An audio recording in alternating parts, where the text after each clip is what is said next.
Very warm greetings to all the aspirants. My name is Dr. Darpan Ahluwalia. I have attained an All India rank of 80 in this year's UPSC CSE examination, and I have done my MBBS from Government Medical College, Patiala, and my optional for this exam was also medical science. So I would like to share a few tips that you could too use in this journey and with medical science optional. Now, coming to the selection of the optional.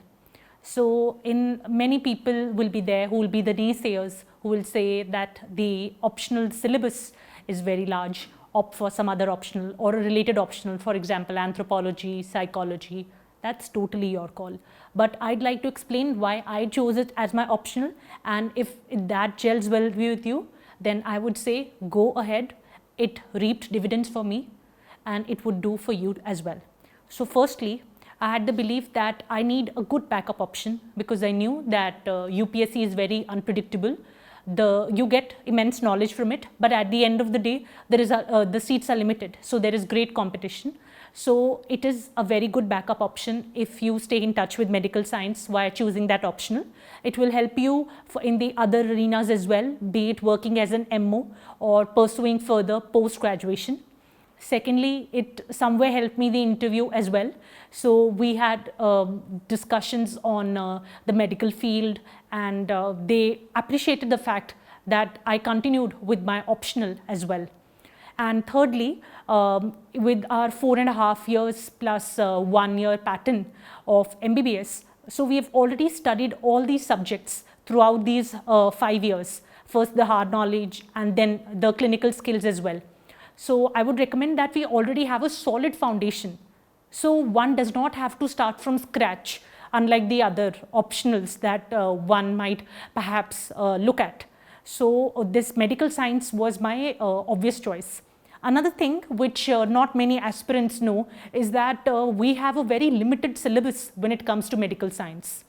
Just go through the UPSC syllabus which is given in their gazette, and you will come to know that just like a prof exams, UPSC is just a larger version of that. So there are certain subjects, for example ENT and ophthalmology, which are not a part of the UPSC syllabus at all. Then the other subjects also, only very selected and limited syllabus is there if you stick to the syllabus.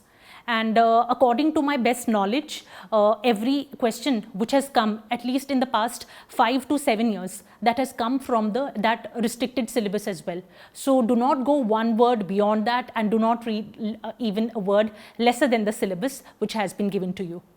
So once we've determined our optional and we've read our syllabus, we come to the actual part of studying the syllabus.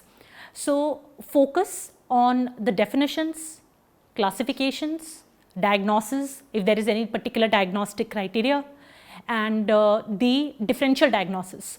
Because the second paper of medical science, it is mostly clinical based.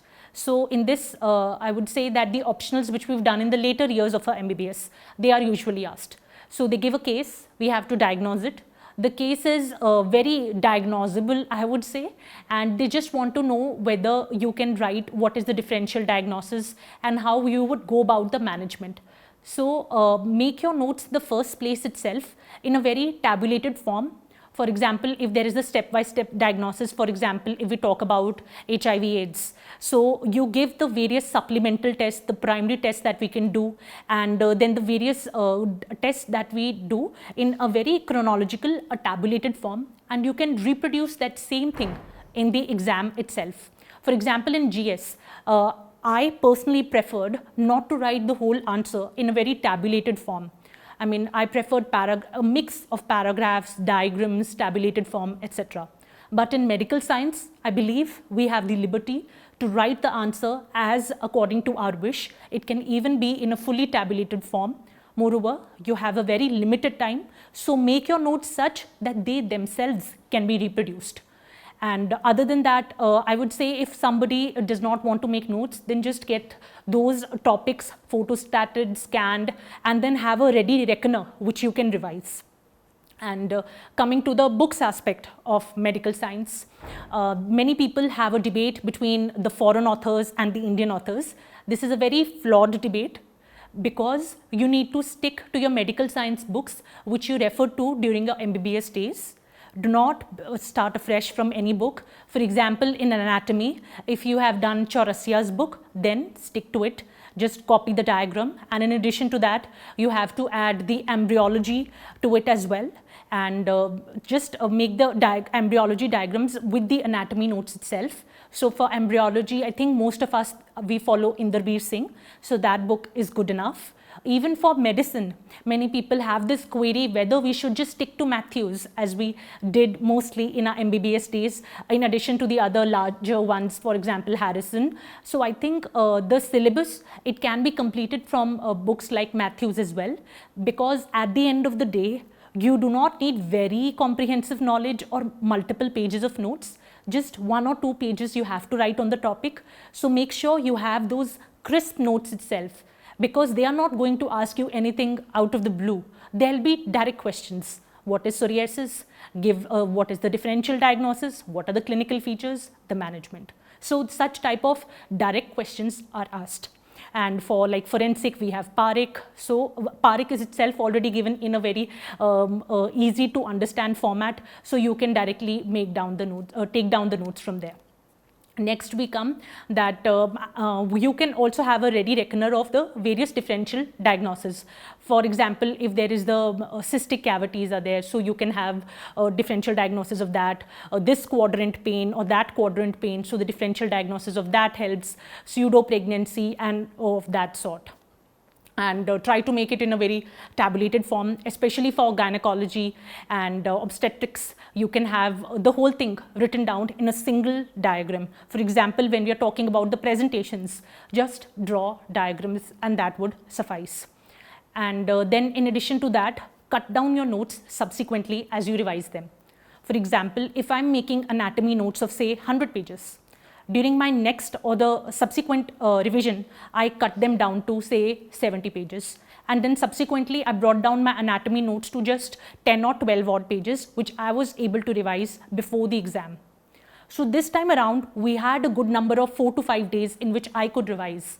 But the same could not be, cannot be said for the next cycle and the subsequent cycle. So make sure that you make such notes which are easily revisable within one night or one day, I would say, and just keep on decreasing them with every subsequent level.